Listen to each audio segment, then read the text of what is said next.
Sylhet stadium মার্কেটে দালাল ও রিপ্রেজেন্টেটিভদের দৌরাত্ম্য, জিম্মি, রোগী ও স্বজনরা। বিস্তারিত দেখুন প্রতিবেদনে।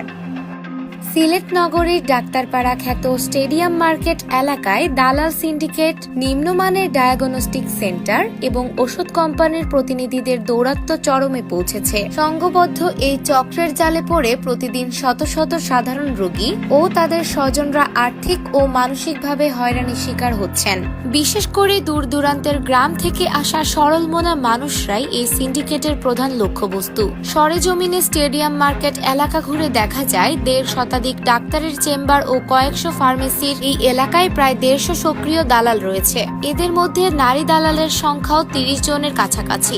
পোশাক আশাকে স্মার্ট এবং আচরণে অত্যন্ত কৌশলী এই দালালরা রোগীদের মিষ্টি কথায় ভুলিয়ে নিজেদের পছন্দের ল্যাব বা ফার্মেসিতে নিয়ে যায়। অভিযোগ রয়েছে অনেক সময় রোগীদের প্রেসক্রিপশন পর্যন্ত কেড়ে নিয়ে তারা বাধ্য করে নির্দিষ্ট ল্যাবে পরীক্ষা করাতে। গোয়াইনঘাট থেকে আসা এক ভুক্তভোগী জানান, ডাক্তার ইব্রাহিম খলিলের অ্যাটেন্ডেন্স প্রেসক্রিপশন তারা নিয়ে রোগীকে জিম্মি করে একটি নিম্নমানের ল্যাবে 6,000 টাকার পরীক্ষা করাতে বাধ্য করেছিল।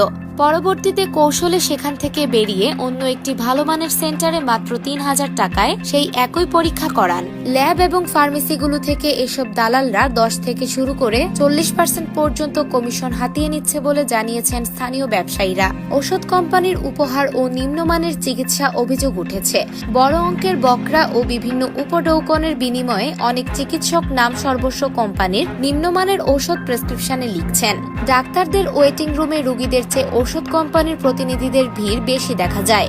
ফলে রোগীরা কার্যকর চিকিৎসা থেকে বঞ্চিত হচ্ছেন এবং বাড়তি দামে অখ্যাত ওষুধ কিনতে বাধ্য হচ্ছেন। চিকিৎসকদের সহকারীরা টাকা ছাড়া সিরিয়াল দেয় না বলে অভিযোগ অনেকের। সরকারি বা ভালো মানের ল্যাবে পরীক্ষা করতে চাইলে চিকিৎসকদের সহকারীরা দুর্ব্যবহার করে এবং পছন্দের ল্যাবে যেতে বাধ্য করে। ফার্মেসি মালিকদের দাবি, দালালদের কমিশন দিতে গিয়ে ওষুধের দাম বেড়ে যাচ্ছে, যার প্রভাব পড়ছে সরাসরি রোগীদের উপর। স্টেডিয়াম মার্কেটের এই নৈরাজ্যকর পরিস্থিতি নিয়ন্ত্রণে আইন শৃঙ্খলা রক্ষাকারী বাহিনীর কঠোর নজরদারি প্রয়োজন বলে মনে করছেন সচেতন নাগরিক সমাজ। প্রতারক, দালাল ও সিন্ডিকেট নির্মূল না করলে সিলেটের প্রধান এই স্বাস্থ্যসেবা কেন্দ্রটি সাধারণ মানুষের আস্থার পরিবর্তে আতঙ্কের স্থানে পরিণত হবে।